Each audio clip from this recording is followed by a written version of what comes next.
Nandito po tayo ngayon sa Terminal 2 ng NAIA sapagkat tayo po ay lilipat patungo ng lalawigan ng Cebu para po una-una makipagpirmahan ng kasunduan. Ito po ang ating sisterhood agreements kasama po ang Lapu-Lapu City at ang Mandaue City at tayo din po ay magpresenta ng mga resolusyon para naman po sa lalawigan ng Cebu, sa lungsod ng Cebu at sa lungsod ng Talisay para po sa mga sisterhood agreements din. Pangalawa, tayo po ay makikipagpulong sa mga kapwa natin mayors mula po sa League of Cities of the Philippines. At pangatlo, syempre, tayo po ay dadalo sa Sinulog Festival. It will be my first time to experience the Sinulog Festival at sobrang excited po talaga ako. Kaya samahan niyo po ako sa ating pagdalaw sa lalawigan ng Cebu.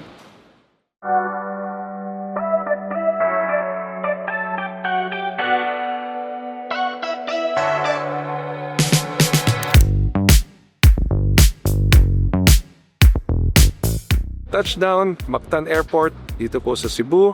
At excited po ako sapagkat napakarami nating activities na gagawin. And of course, first time for me to experience the Sinulog Festival. And of course, I'm very excited to sign our sisterhood agreements with our Cebu local government units. At excited din po ako na makilala ang mga mamamayan po ng Cebu. Samahan niyo po ako.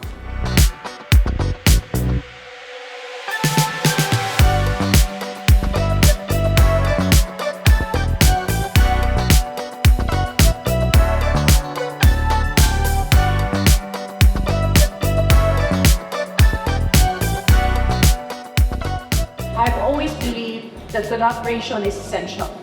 Progress becomes stronger and more sustainable when LGUs support one another, share best practices, and move forward with a common purpose. Isa po itong pagkakataon kung paano tayo po ay makapagbagi sa isa't isa ng ating best practices. We are from Metro Manila, you are from Cebu. At marami tayong mga bagay na pwede pagtulungan, mga bagay na pwede natin ibahagi sa isa't isa. What to do and also what not to do.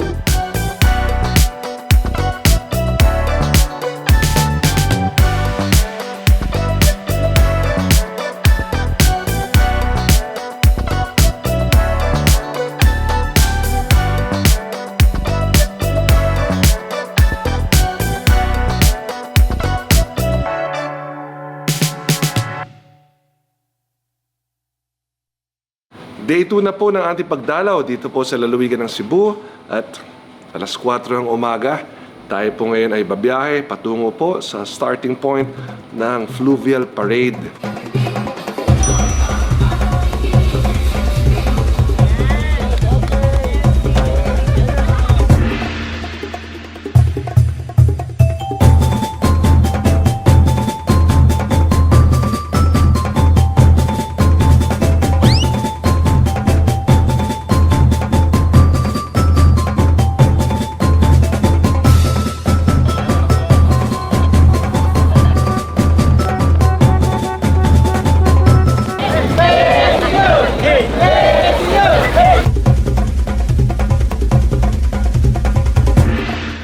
Kakatapos lang po ng ating fluvial procession at wow, what a great experience. So talagang napakarami ho ang sumali sa ating fluvial procession, napakarami hong mga barko, mga bangka, kanya-kanyang mga sasakyan pandagat ang umikot po kanina sa fluvial procession. First part of the celebration of the Sinulog Festival at talagang nakakatawa po ang ating naging karanasan dito. So muli, maraming salamat Cebu. Maraming salamat sa mga Cebuano sa pagkakataong ito.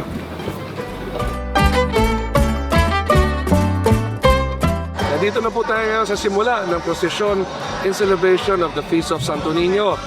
Siyempre ito po ay malaking bahagi po ng Sinulog Festival. Kaya samahan niyo po ako sa ating pakikisa, sa ating prosesyon.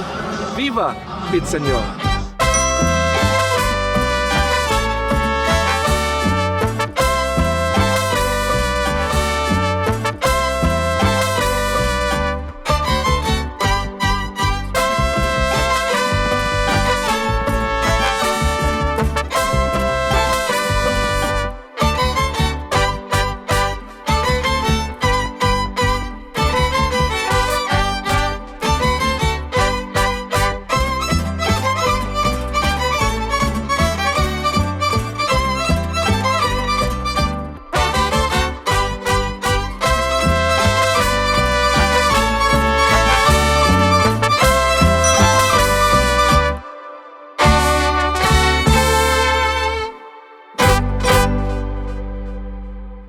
Day 3 na po ngayon ang ating pagdalaw dito po sa Cebu City at talagang tayo po ay nagkakaroon ng isang napakagandang karanasan dito po sa Sinulog Festival 2026 at ngayon naman po tayo ay nandito sa provincial capital ng Cebu kung saan tayo po inimbitahan ng ating mahal na gobernador Pam Baricuatro para po sa isang lunch kasama po ang ating mga provincial and city and municipal officials ng Cebu Province at sa loob po ng ilang oras ay magsisimula na rin po ang Grand Parade para po sa Sinulog Festival 2026. At of course, andito po tayo ngayon sa provincial capital at dito po ang monumento po ni Lapu-Lapu na isa pong tunay na landmark po ng Cebu City at ng Cebu Province. So samahan niyo po ako sa ating pong lunch kasama po si Governor Pam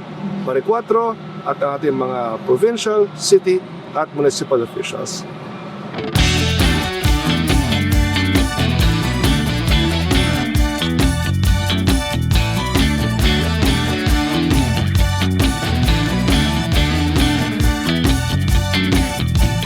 Nandito na tayo ngayon sa baseline at papasok na tayo ng main route ng ating pong Sinulog Festival Parade. At ito po, no, kitang-kita natin, napakarami ng tao. Ramdam na natin yung energy ng ating pong Sinulog Festival.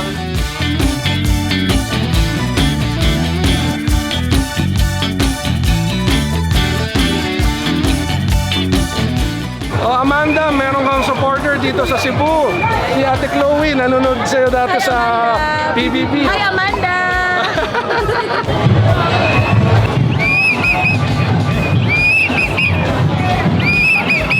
Nice to meet you. Oh, nice to meet you po. I always watch you in the TV. Mayor, ang guwapo mo! 10 minutes na tayo naglalakad dito at dalawang tao na ang bumati kay Amanda. Kilala si Amanda. Nanonood ka ng PBB? Yes po. Ayan, oh, Amanda, oh. Pinapanood ka dati, oh. Ayaw, umiyak. Zamora! Zamora! Zamora!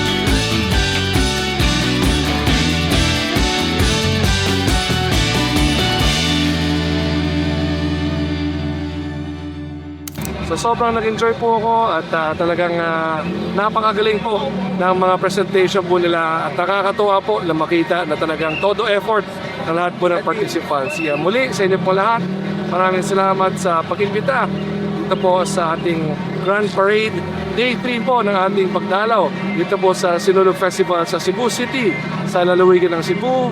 Viva Pitsenyog!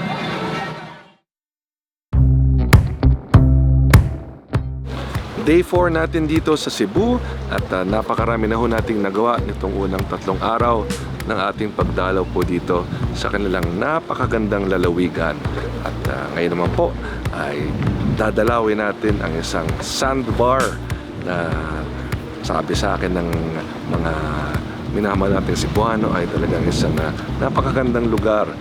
At alam naman natin ang Cebu po ay napakaraming mga beach na pwedeng dalawin at napakaganda po ng mga dagat. Kaya excited na po ako na masilip ang sandbar na ito. Kaya samahan niyo po.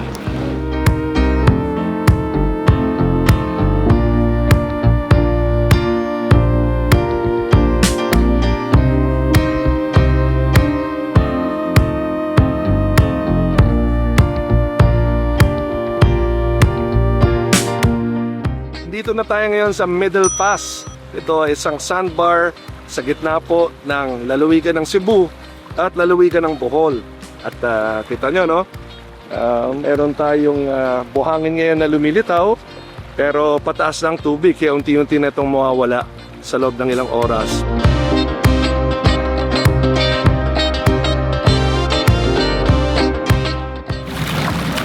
Tara, sama kayo sa akin.